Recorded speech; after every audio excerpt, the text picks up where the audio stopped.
Olá, eu me chamo Rúbia. A Natália, o Walter e eu vamos apresentar nosso trabalho que tem como tema a aprendizagem por pares, ou peer-to-peer. Bom, para iniciar o assunto, temos que comentar a respeito das metodologias ativas.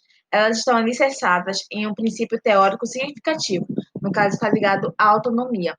E para complementar as metodologias ativas, o aluno tem que estar no centro da aprendizagem, tem que haver autonomia, trabalho em grupo, engajamento e cooperação, reflexão, aprendizagem baseada em problemas, e o professor tem que ser mediador. Todos eles estão ligados às metodologias ativas. E dentro das metodologias ativas, é possível analisar a aprendizagem ativa, que é um processo em que os alunos participam de atividades como leitura, escrita, discussão ou resoluções de problemas, que promovem a síntese, análise e avaliação do conteúdo de classe. A aprendizagem ativa ela está dividida em dois métodos. O método de aprendizagem passivo, que, é, que dentro dele tem a leitura, a escrita, a observação, o ver e o ouvir. E também o método de aprendizagem ativa, que no caso é a discussão, a prática e o ensino. Lembrando que todos eles fazem parte dessa pirâmide de aprendizagem.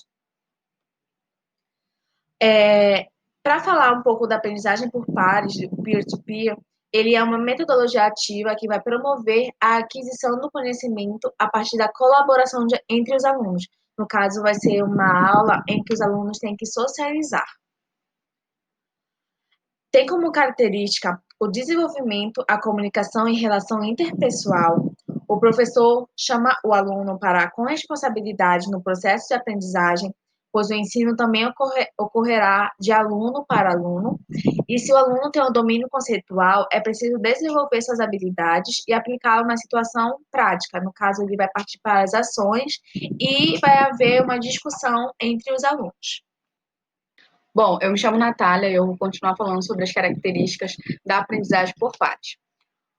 Segundo o Pinto et al., Apud Mazur, que é um dos criadores da aprendizagem por partes, a metodologia do peer-to-peer, ela envolve, compromete e mantém atentos os alunos durante a aula, por meio de atividades que exigem de cada um a aplicação dos conceitos fundamentais que estão sendo apresentados e, em seguida, a explicação desses conceitos aos seus colegas.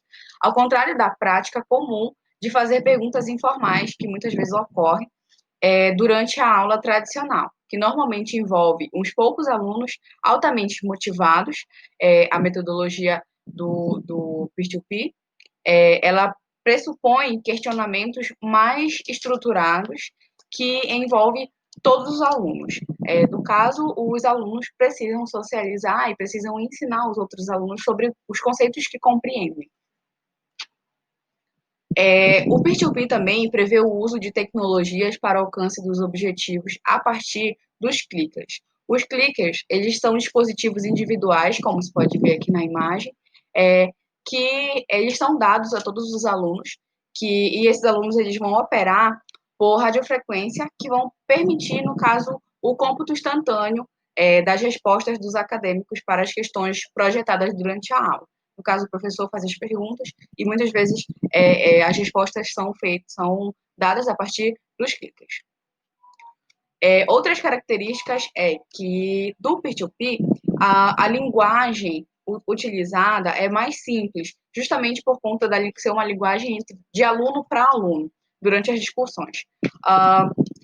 Segundo os estudos de Mazur, o Mazur ele é um físico de Harvard, estudou em Harvard, e ele apurou que em aulas expositivas tradicionais, o nível de retenção de informação pelos alunos na aula, ela sobe de 20% até 60% a partir da aprendizagem em pares, no caso, o peer-to-peer.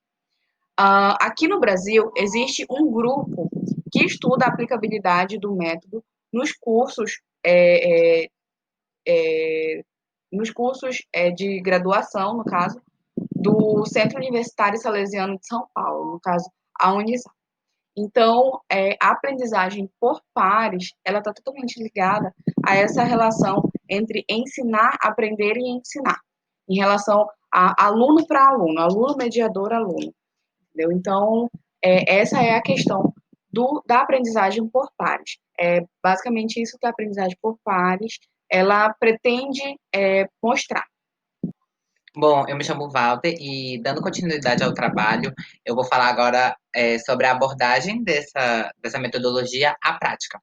Essa metodologia, ela baseia-se na construção de questões conceituais, é, que vão auxiliar ao professor em sala de aula essa maior participação do aluno na interatividade durante a mesma.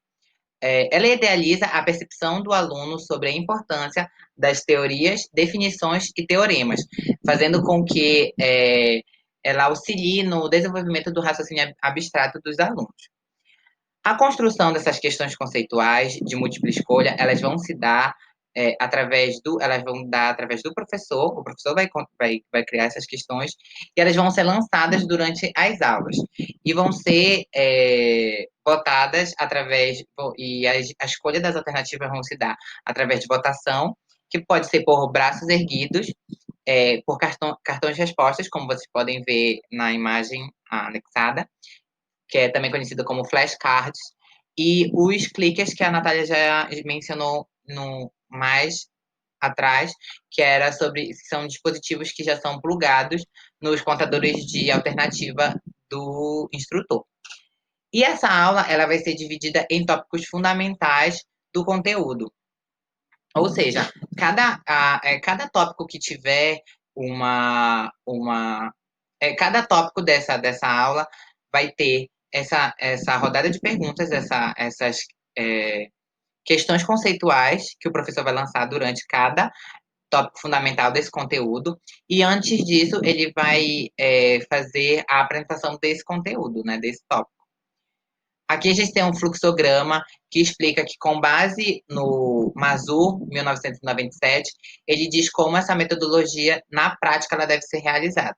Inicialmente, pela exposição do conteúdo pelo instrutor, que deve levar de mais ou menos uns 7 a 10 minutos, a apresentação das questões aos alunos, onde nessa parte o professor vai auxiliar com que, após a exposição do conteúdo, né, e, consequentemente, a criação dos conhecimentos prévios por eles feitos, nessa apresentação das questões aos alunos, ele vai instigar com que os alunos consigam discutir e tentar para uma melhor análise das alternativas dessas questões, para resolver essa questão. Os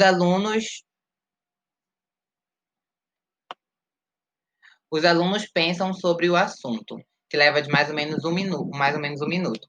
E após isso, em um caso de uma pesquisa, é opcional gravar as respostas individuais dos alunos. Após essas respostas individuais dos alunos, eles vão continuar a discutir sobre aquele determinado conceito daquela questão que já foi lançada pelo professor, que leva de mais ou menos 1 a 3 minutos. E após isso, vai ocorrer a votação final e a votação em massa, que seria, no caso, feita pelos flashcards ou os clickers, que vai ser a votação de todos da sala perante o conceito que o professor lançou em sala. Após isso, o professor informa a resposta correta e explica a resposta correta, fazendo toda a discussão e tirando dúvidas de quem talvez tenha confundido e tenha escolhido a alternativa equivocada. O balanceamento de uma porcentagem correta e equivocada desses alunos, ele se dá de 70%, onde o professor considera que grande parte da turma conseguiu compreender o conteúdo, e quando ele se dá de 30% ou abaixo de 30%, o professor considera que os alunos não compreenderam. E aí ele abre um segundo ponto, um outro ponto com uma outra abordagem, e ele explica novamente o assunto que está sendo tratado para abrir uma outra pergunta. E aí abre uma outra rodada de votação, e assim continua o ciclo, como a gente está vendo aqui no fluxograma.